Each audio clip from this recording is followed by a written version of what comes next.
So this is a quick guide on how to make copper roses. This is an example of a finished copper rose. What you're going to need in terms of materials is you will need some copper grounding wire. I think it's 4 gauge, so it's pretty thick. It's just grounding wire. It's pretty easy to find. I think we get ours from like Menards. And then you'll want a 12 by 12 sheet of copper. You can also get these at like Menards, or we buy them off of Amazon, I believe. And then for this starting part, we're just going to be cutting the squares to make the petals. We're going to have 3 different sizes of squares that we're going to cut. I have this cutting guide right here, so I'm going to use this, and I have a ruler. This cutting guide will make 8 total roses, so there's going to be 8 of each type of petal. So I'll start by tracing it.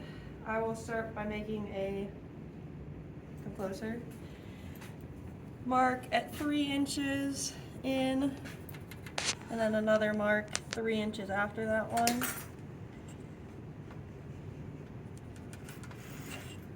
And then I will mark 2 1/4 inch, and then 2 1/4 inch from that line. And then this last one, I don't really need to measure, but it should be 1 1/2 inches. So then I'll trace my vertical lines in.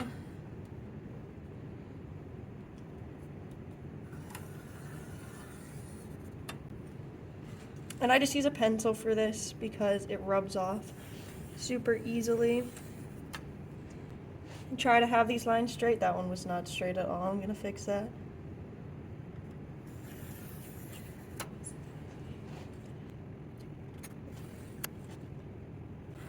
So you're going to mark all of those lines, and then you're going to mark your horizontal lines. So I'll measure up 3 inches and mark 3 inches again, mark 3 inches and mark.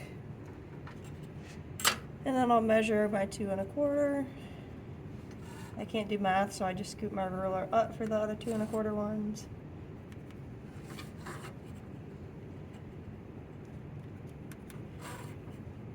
And these don't have to be super precise. Then this last bit up here is just extra on this one.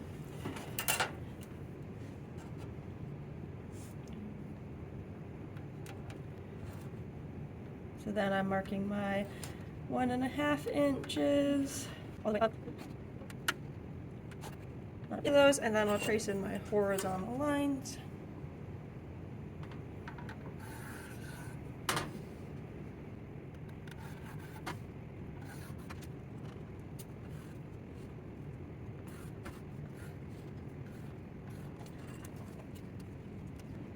These don't have to be the most precise ever. This project is nice because you don't have to be super precise because it's a natural shape. Alright, and then once it's all marked, I'm going to take my metal shears and I'm going to cut along all the lines. I like to cut the vertical lines first. I find it easier to do when I'm sitting. If your hand gets tired, you can also wear a glove while you do this. You want to try not to cut all the way through like that because it'll make these sharp parts. So you want to avoid clenching down all the way as much as you can. You want to go down most of the way and then scoot it forward. And then once I get to about halfway, I flip it around and cut from the other side.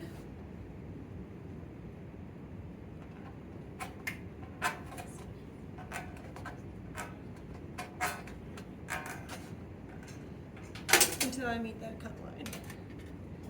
And then you'll do that with all of those, and then you'll cut it into the squares.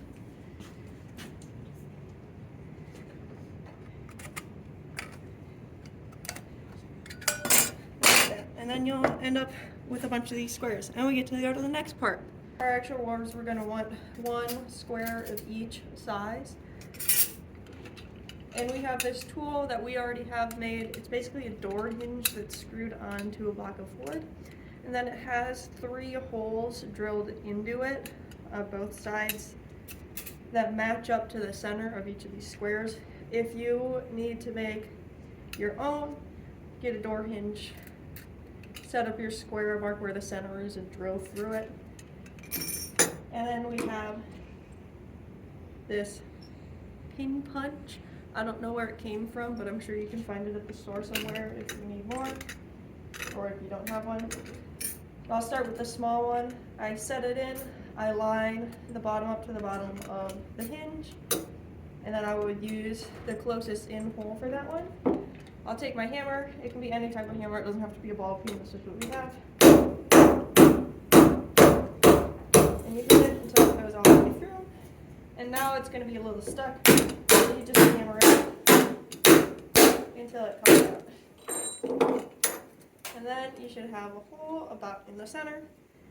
And you want to repeat that for all 3 of these. So then on this second one, I line it up with the bottom and line it up with the second hole.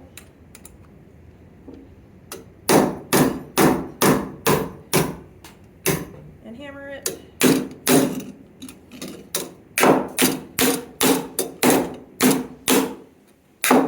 Sometimes it gets really stuck. You just gotta whack it till it comes off.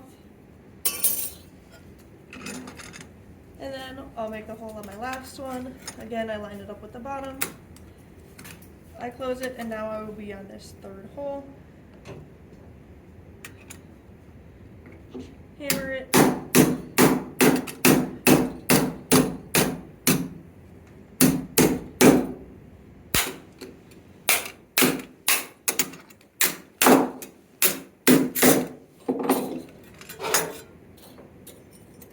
And then you should have 3 different squares with holes in them. Alright, so the next part we're going to do is we're going to cut these squares to look like this. So we're going to make it look like actual petals now. The first thing we're going to do is we're going to cut the corners off. So cut off all of these corners.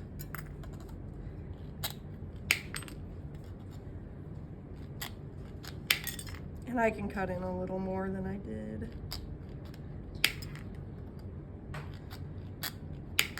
You kind of want it to end up looking about like a stop sign. It doesn't have to be perfect, but.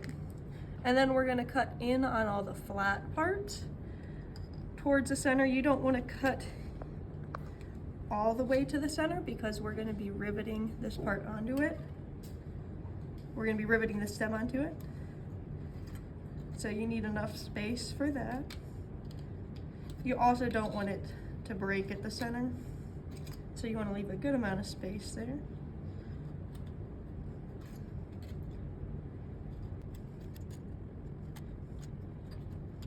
Alright, so then once we've done that, we're going to nip all of these ends off so that they're not sharp and so it looks more petal-like. If you want to, you can kind of spread these like this so it's a little easier to cut. It's pretty hard to cut when it's flat. Power off. Sorry, it was my speaker.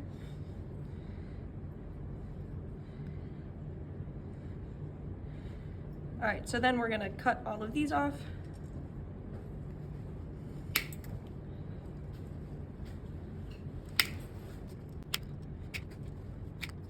All the way around, turn this off.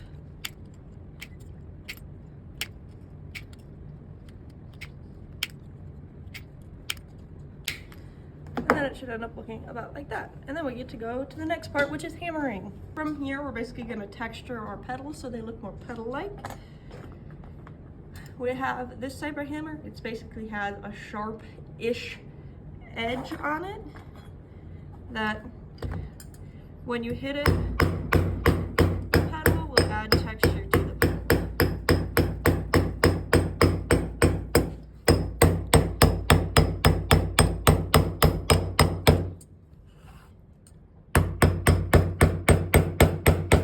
And then you go around and do this on all the petals. And it should end up looking something like this. Then for our stems, we're going to cut 8.5-inch long pieces of grounding wire. We already have them cut here, but you want to use some type of bolt cutters to cut that grounding wire into 8.5-inch long pieces. This is how we prep our wire so that we're able to put the petals on it. You're basically just going to hammer it into a point until all the petals can go on it.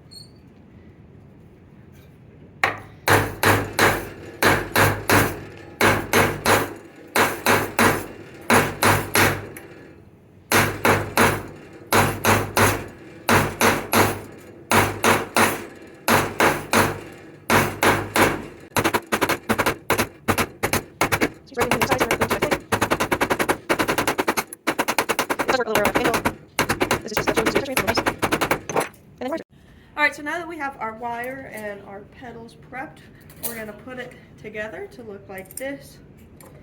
So what we're going to do is we're going to take some type of vise.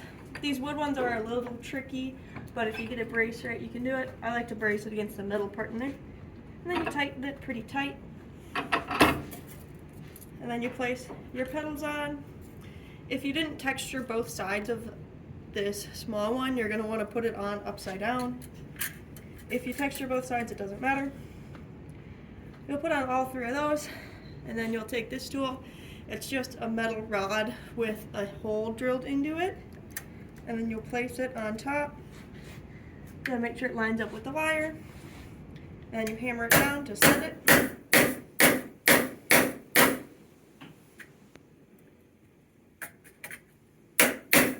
I like to get it pretty far on there because it makes it so these wobble a little less.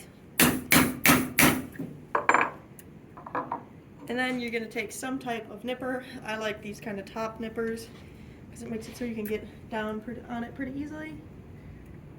And then you're going to nip it. You still need enough to rivet over, but if you have too much, it can make it harder to rivet over. It's kind of a guessing game on this one. It's better to leave a little too much than to not have enough. And then you're going to take your ball peen. This part you do need a ball peen for. And you take the peening side.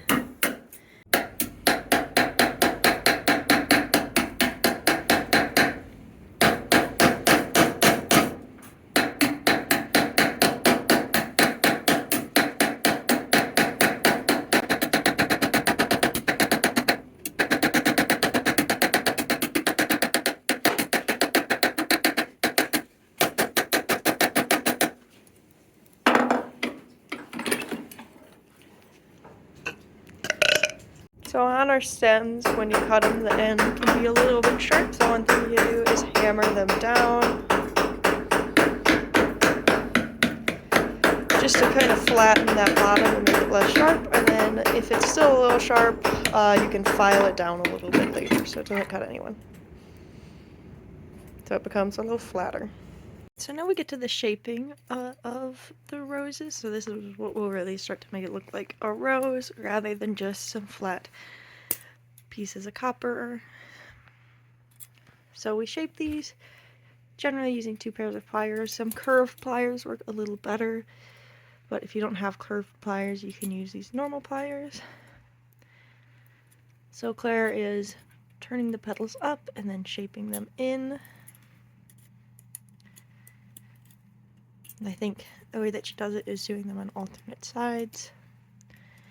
And this is why for the tiny petal, the smallest one, you want to put them upside down or have both sides textured, because you turn them in towards the center.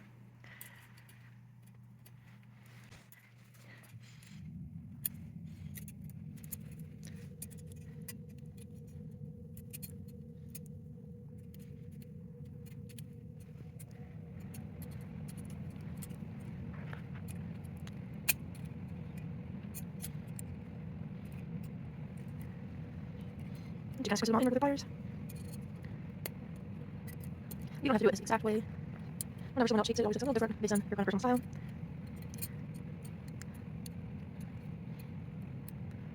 If one of the petals is longer than all the other ones, like this one, you want to bend it back more so they're all flush at the top.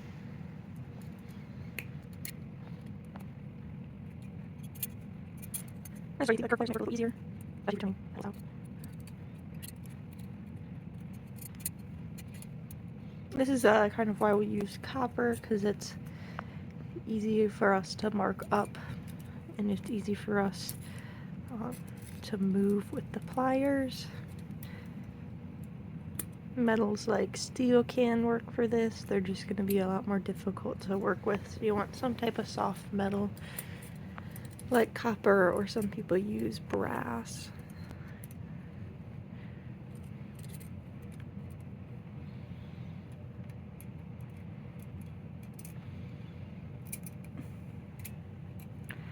So now she's on the second layer of petals. These ones she lifts up, but not all the way like the middle ones.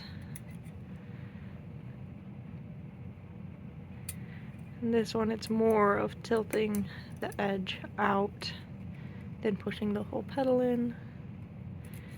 She's kind of rolling the edge of the pedal over and kind of turning it out.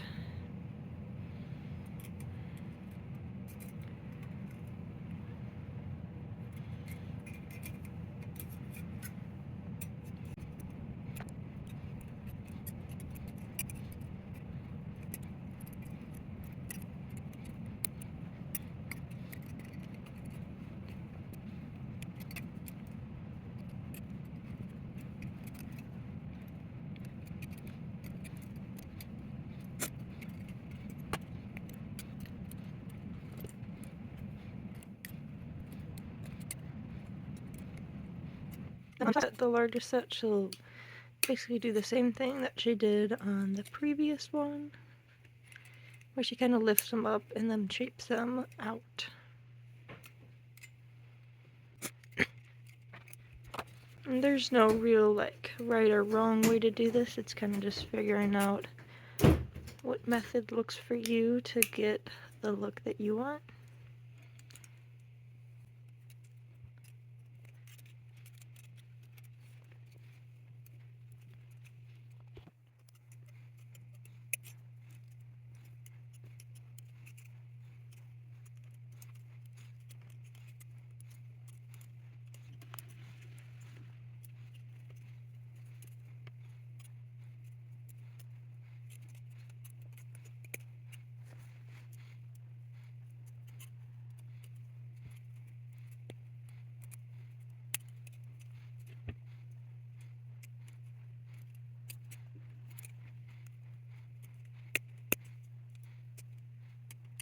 Then, after you're done shaping, you have a finished copper rose. Yay!